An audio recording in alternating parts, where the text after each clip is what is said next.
ஆழ்வார்கள் வாழி அருளிச் செயல் வாழி தாழ்வாதுமில் குறவர்தாம் வாழி ஏழ்பாறு முய்ய அவர்கள் உரைத்தவைகள்தாம் வாழி செய்யமறை தன்னுடனே சேர்ந்து. வடமொழி வேத வேதாந்தமும் நம் தமிழ் மொழியின் வேதமான ஆழ்வார்களுடைய 4000 திவ்ய பிரபந்தமும் இரண்டுமே சீரும் சிறப்புமாக விளங்குகின்றன. அதிலும் வடமொழி வேதத்தை காட்டிலும் நம் தமிழ்மொழி வேதத்துக்கு தனி சிறப்புண்டு. எளிமையாக புரியும், ஆறும் சொல்லலாம். கோவில்களெல்லாம் பாடப்படுகின்றன. பெருமானுக்கு புறப்பாடு நடக்கும்போது பின்னால் வேதபாராயண கோஷ்டி, முன்னால் 4000 திவ்ய பிரபந்த தமிழ் வேத கோஷ்டி. அப்போ பெருமான் வேதங்களை தாண்டி விடுகிறாரே தவிர தமிழ் வேதத்தை இன்னும் தாண்டவில்லை. முன்னால் தமிழ் வேதம் செல்ல அதை தொடர்ந்து அதில் இருக்கும் ஆசையால் பின்னாலேயே செல்லுகிறானாம் பெருமான்.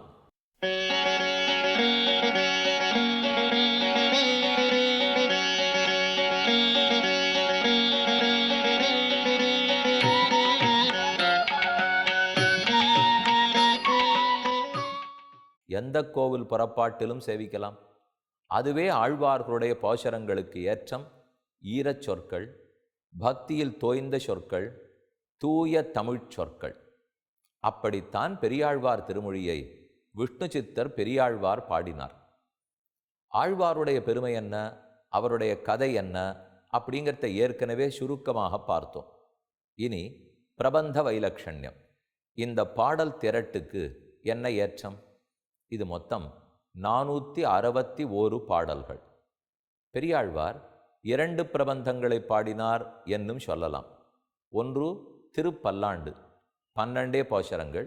அதை நாம் ஏற்கனவே பார்த்துட்டோம். பல்லாண்டு பல்லாண்டு பல்லாயிரத்தாண்டுன்னு தொடங்குகிற பிரபந்தம். அதுக்கு அடுத்தது இப்போ பார்க்க போகிறது 461 பாடல்கள். அப்போ 12 461, மொத்தம் 473 பாடல்கள். அதான் பெரியாழ்வார் மொத்தம் பாடினது. நம்மாழ்வார் ஒரு பிரபந்தத்திலேயே 1102 பாடினார், மொத்தம் 4 பாடினார்.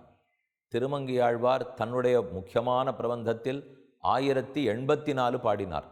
அதை தவிரமும் 5 பிரபந்தங்கள் பாடினார். அப்போ நம்மாழ்வார் பாடினது 4, திருமங்கையாழ்வார் பாடினது 6. ஆனால் பெரியாழ்வார் பாடினது திருப்பல்லாண்டும் பெரியாழ்வார் திருமொழியும். பாசுர கணக்குன்னு பார்த்தா குறவு தான். ஆனால் இப்போ கண்ணினும் சிறுத்தாம்பு பாடின முதற்கவியாழ்வார் 11 தான் பாடினார். திருப்பாணாழ்வார் அமரநாதிபிரான் 10 தான் பாடியிருக்கார். தொண்டரடிப்புடியாழ்வார் திருப்பள்ளி எழுச்சி 10 தான் பாடினார். திருமாலை 45 தான் பாடினார். குலசேகராழ்வார் ஒரே பிரபந்தம் 105 பாடல்கள் தான் பெருமாள் திருமொழி பாடினார். பொய்கையாழ்வார், பூதத்தாழ்வார், பேயாழ்வார் எல்லாரும் ஒவ்வொரு பிரபந்தம் 100 100 100 ஒன்று தான் பாடினார்கள்.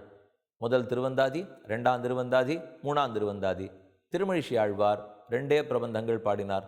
நான்முகன் திருவந்தாதின்னு ஒன்று, திருச்சந்த விருத்தம்னு ஒன்று. அப்படியே ஒவ்வொருத்தர் பாடியிருக்கார்கள். அப்படி பார்த்தா அதிகப்படியான பாடல்கள்னு எண்ணிக்கை சொல்லணும்னால் திருமங்கி ஆழ்வார் நம்மாழ்வாருக்கு பின்னால் பெரியாழ்வார் தான். அப்பா பாடல் கணக்குன்னு பார்த்தா நிறைய, 10 பாட்டோடையும் முடிச்சுனுடலே, ஆயிரக்கணக்கிலும் பாடலே, நடுவாக ஒரு 473ன்னு பாடியிருக்காங்க பாருங்க. இதைத்தான் அனதி விஸ்தரம்னு சொல்லுவார்கள். ரொம்ப நிறையாவும் இல்லை, எவ்வளோ படிக்க முடியும் தெரியாது. ரொம்ப சுருக்கமாக இல்லை, எவ்வளோ புரியும்னே தெரியாது. சுருக்கமாக போக புரியாது. ரொம்ப விளக்கமாக நிறையா இருந்ததுனால் எத்தனை நேரம் நம்மளால் படிக்க முடியும்னு தெரியாது. அதனால் அப்படியும் இல்லாமல் இப்படியும் இல்லாமல் நடுவாக 473 பாசுரம். அதில் 12 திருப்பல்லாண்டு, 461 பெரியாழ்வார் திருமொழி. இதில் மொத்தம் 5 10கள்னு சொல்கிறோம். பொதுவாக ஒரு 100 பாட்டு இருந்ததுனால் ஒரு 10ன்னு பிரிச்சுருவா. இதில் எப்படி அமைஞ்சிருக்குன்னால் முதல் 10 105 பாடல்கள், 2ஆம் 10 105, 3ஆம் 10 105, 4ஆம் 10 105. அப்போனா 400, அப்புறம் ஒரு 20, 420 எடுத்தா 5 5 5 அங்கு 20, 100 100 400, 420 பாட்டு. 5ஆம் 10ல் 41 பாடல்கள். அப்படின்னா 420 41 461 பாடல். இதைத்தான் ஒரு 10, முதல் 10, 2ஆம் 10, 3ஆம் 10, 4ஆம் 10, 5ஆம் 10. ஆனால் முதல் 4 பத்துக்களில் 105 105 105 105. ஆனால் 5ஆம் பத்தில் மட்டும் 41 பாசுரம். கூட்டி பார்த்தால் 461 பாடல்கள். இதுதான் மொத்தத்தினுடைய திரட்டு. ஒரு 10க்கு 105 105. அடுத்தது பதிகம்னு ஒரு கணக்குண்டு. அதாவது ஒரு திருமொழின்னு சொல்லுவார். மொத்த பிரபந்தத்துக்கும் பெரியாழ்வார் திருமொழின்னு பேர். மொழி பேச்சு, திருமொழி உயர்ந்த பேச்சு, பூஜிக்கத்தகுந்த பேச்சு. பெரியாழ்வாருடைய பூஜிக்கத்தகுந்த பேச்சு, பெரியாழ்வார் திருமொழி. நம்ம எதை சொன்னாலும் ஒரு திரு சேர்த்து தானே சொல்லுவோம். அப்படின்னு அதனுடைய பெருமை சொல்லுகிறது இல்லையா? ஏன்னா திருன்னு சொன்னத்தானே மகாலட்சுமி, திருவுடையாள், திருவுடையான், திருவாளர், திருன்னு சொல்கிறோமே, அது லக்ஷ்மி சம்பந்தம் இருக்குன்னு அர்த்தம். அது இருந்ததுன்னா தானே எதுவுமே சிறக்கும். அதனால திருமொழி. பெரியாழ்வார் பாடினதுனாலே பெரியாழ்வார் திருமொழி. மொத்தம் 461 பாசுரங்கள். அதை உட்பிரிவுகள் சொல்லுவார். இப்போ ஒரு 10, முதல் 10, முதல் 10க்கு உள்ள பிரிவு 10 பதிகங்கள் இருக்கும். அப்படின்னா 10 10 பாட்டா 10 இருக்கும். அப்போ 10 10 100 வரும். அதில் இங்கொன்றும் அங்கொன்றும் ஒவ்வொன்றும் கூட இருக்கும். அதனால தான் 5 5ஆ கூடுறது. அப்போ 105 மேலும் பிரித்தோம்னால், ஒரு 10 பிரித்தோம்னால் பதிகம் பதிகம் பதிகம்னுவா.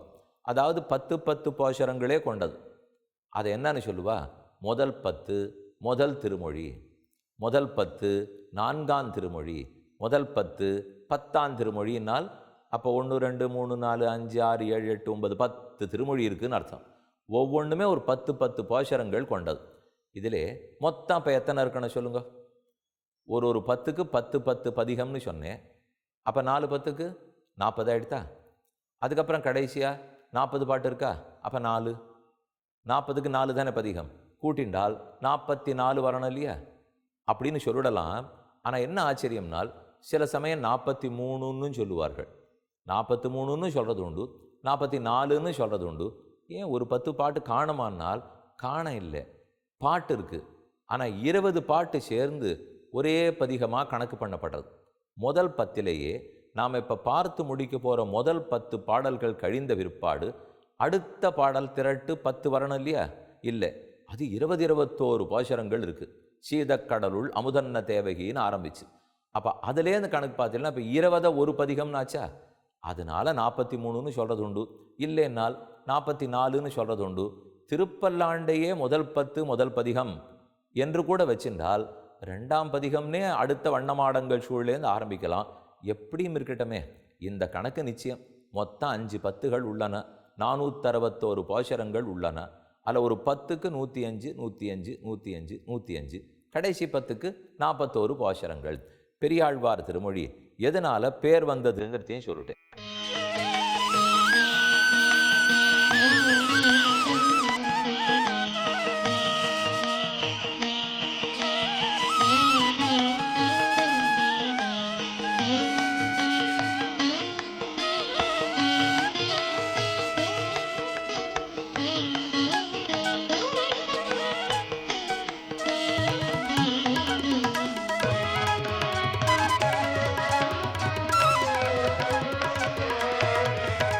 இந்த பிரபந்தத்தில் என்ன பாடப்பட்டுள்ளது?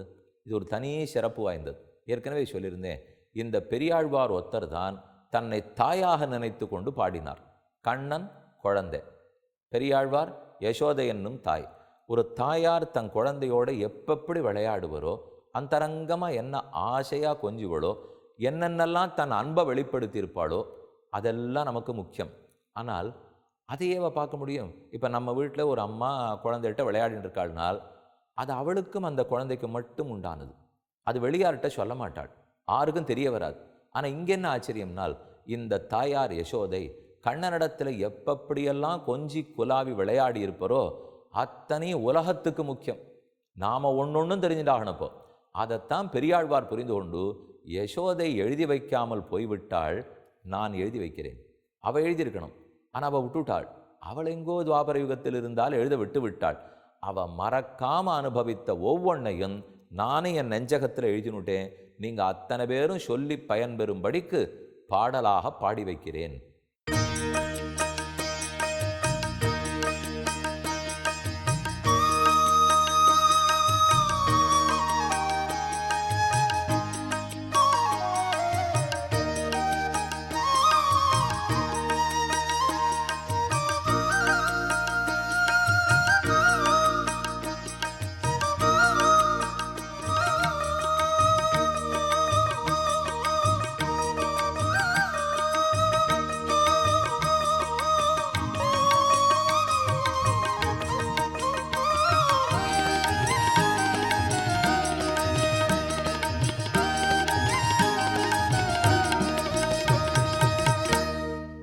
கண்ணன் பிறந்தார்னு சொல்கிறது, கண்ணனை தொட்டில்லட்டு தூங்க பண்ணினது, கண்ணனுக்கு தலவாரி பின்னி விட்டது, கண்ணன் தவழ்ந்தது, அதே கிருஷ்ணன் மெதுவாக அப்படியே நடக்க முடியாத நடந்து நடந்து போனது, கண்ணனை முன்னாடி உட்காத்தி வச்சுட்டு அப்படி கிருஷ்ணாராமா கோவிந்தான்னு கை கொட்டி ஆடினது, கண்ணனை குளிக்க வர கூப்பிட்டு மாட்டேன்னு அந்த பிள்ளை ஓடினது, காலங்கார்த்தால கிளப்பி போய் மாடு கன்றுகளை மேய்த்து விட்டு வா என்ன அனுப்பிச்சு வச்சது, கண்ணனே குழல் ஊதினது, ஊரே ஆச்சரியப்பட்டு திகச்சு போய் நிற்கிற அளவுக்கு புல்லாங்குழல் ஊதினது, காளிங்கனை ஓட்டி விட்டது, கோவர்தன மலையை தூக்கி பிடித்தது, பெண்களோட ராசக்கிரீடை குறவை கூத்து ஆடினது. எத்தனை சேட்டித்தன் லீல பண்ணியிருக்கார் கண்ணன். ஆனகாத்தோர் ஆனகொன்ன தன்னியாயர் பிள்ளையாய் என் ஆழ்வார் கூறியபடிக்கு இது இத்தனையும் ஒன்றை மிச்சம் விடாமல் மொத்தத்தையும் பதிவு பண்ணிவிட்டார் இந்த பிரபந்தத்தில். கேட்கறதுக்கே நன்னா இருக்கு இல்லையா? இப்படி கண்ணனை விளக்கமா அங்கமங்கமா துளி துளியா எங்கேயான்னு அனுபவிச்சிருக்க முடியுமா? நாம் கிருஷ்ண பக்தர்னு சொல்லிட்டோம்னால் உலகத்தில் எந்த மூலையில் வேணா இருங்கோ, கண்ணனிடத்தில் எங்களுக்கு பக்தி உண்டு, நாங்கள்லாம் கிருஷ்ண பக்தர்கள் அப்படின்னு சொன்னால் ஒரு முறையான வாழ்க்கையை பெரியாழ்வார் திருமொழி கேட்டே ஆக வேண்டும். ஏன்னா இவர் எழுதியிருக்கிறத தெரிந்து கொள்ளாமல் கிருஷ்ண பக்தி பூர்த்தி அடையாது. நம்ம ஏதோ வடமொழியில் இருக்கிற பாகவதம் படித்தோம், விஷ்ணு புராணம் படித்தோம், அது எல்லாம் படிச்சிருப்போம், ஆனால் அதெல்லாம் பூர்த்தியான பக்தியை கொடுக்காது. இவர் தான் ஒரு தாய் பாவனையில், ஏன்னா சுக்காச்சாரியர் பாடினார், வியாசர் எழுதியிருக்காருனாலும் தங்களை யசோதையாக நினைத்து கொண்டா எழுதினார்கள். அந்த பாவனை யாருக்கும் வரலையே. ஆனால் இங்கே பெரியாழ்வார் தன்னையே யசோதையாக கொண்டு அவள் எப்பப்படி அனுபவித்திருப்பாளோ அப்பப்படி பாடியிருக்கார். நீங்கள் கேட்கலாம், அவ்வளவு பெரியவர்கள், அவர்களுடைய அந்தரங்கத்தை போய் நாம் தெரிஞ்சுக்கலாமா? ஊர்லேயே ஒரு வழக்கம், யாரானு பெரிய மனுஷாக இருக்காருன்னு வச்சுக்கோ, அவர் வீட்டில் என்ன நடக்கிறது அதை பார்த்துக்கணும்னு ரொம்ப ஆவலாக இருக்கும். இப்போ அவர் வீட்டில் என்னமோ பண்ணிட்டு போகிறார், வீட்டுக்குள்ளே என்ன நடக்கிறதுன்னு நாம் என்ன தெரிஞ்சுன்னு பண்ண போகிறோம்? நம்ம வீட்டு கதையை முதல்ல நம்ம பார்ப்போம். இதுவே வெளியில் போனால் என்ன ஆகுமோ? அதனால் வெளியிலெல்லாம் சொல்ல வேண்டியதில்லை, யார் வீட்லேயும் நம்ம பார்க்க வேண்டியது இல்லை. இப்படி தானே நம்ம இருந்துருவோம். யாருக்கும் சொல்கிறதுக்கும் பிடிக்காது. இப்போ என் குழந்தையோட நான் எப்படி கொஞ்சினேன்னு பக்கத்து வீட்டுக்காரட்டாரான்னு சொல்லுவாளா? கண்ணச்சில் பட்டுடும், திருஷ்டி பட்டுடும், இதெல்லாம் வேண்டாம் மறைச்சுடுறோமோ இல்லையோ. ஆனால் அப்படி இல்லை, இது எல்லாருக்கும் தெரிய வரட்டும்னு பெரியாழ்வாருக்கு ஆசை.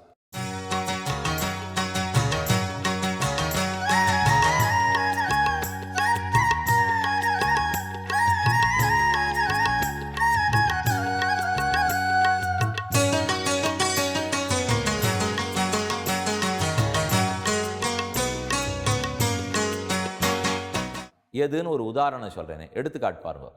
நம்மெல்லாம் குளிக்கச்சே யாரும் பார்க்கக்கூடாது, பார்க்க விட மாட்டோம், கதவை சாத்தின்னு தான் நம்ம குளிக்க போகிறோம். இப்போ அதே கோவிலுக்கு போனால் பெருமானுக்கு அபிஷேகம் திருமஞ்சனம் என்னமா நடக்கிறது? எல்லா ஆடை ஆபரணங்கள் எல்லாத்தையும் களைந்து விட்டு அப்படியே ஒரே ஒரு வஸ்திரத்தை மட்டும் சாத்தி கொண்டு சின்னதாக ஒத்த மாலை அணிஞ்சிண்டு தன் அழகு முழுக்க நமக்கு காட்டுறாரே. தாயாரும் பெருமாளும் சேர்த்து கூட திருமஞ்சனம் உண்டே. ஒரு பெண் குளிக்கும்போது ஆறு பார்க்க முடியுமா? ஆனால் தாயாருக்கும் பெருமாளும் சேர்த்து நடக்கிறது என்னால் நடக்கும். ஏன்னா அது நம்ம எல்லாரும் பார்க்க வேண்டிய விஷயம். அவர் குளிக்கும்போது எல்லாருக்கும் சேவை சாதித்து அதன் மூலம் நம் பாபங்களை தொலைத்து முக்தி கொடுக்கிறான் பெருமான். அதே போல் இங்கே கண்ணன் பிறந்தார்னாலோ, தொட்டில் ஆடினார்னாலோ, திருடினார்னாரோ, பொய் சொன்னார்னாலோ, வெண்ணெய் சாப்பிட்டார்னாரோ, நான்னா பெண்களெல்லாம் நையை புடைச்சி உரலோட சேர்த்து கட்டி வச்சுட்டார்னாலோ எல்லாமே நமக்கு ஆனந்தத்தை கொடுக்கறது. இப்போ நான் சின்ன வயசில் திருடினேன்னு இப்போ சொல்லிப்பேனா? என்னை யாரான ஒருத்தர் கைது பண்ணிவிட்டாள்னா கூட சத்தமே போட மாட்டேன். ஆனால் கண்ணன் விஷயத்தில் எல்லாமே இவ்வளவு பெருமையாக இருக்கே, கூடுமானால் அது அவர், இது நாம்.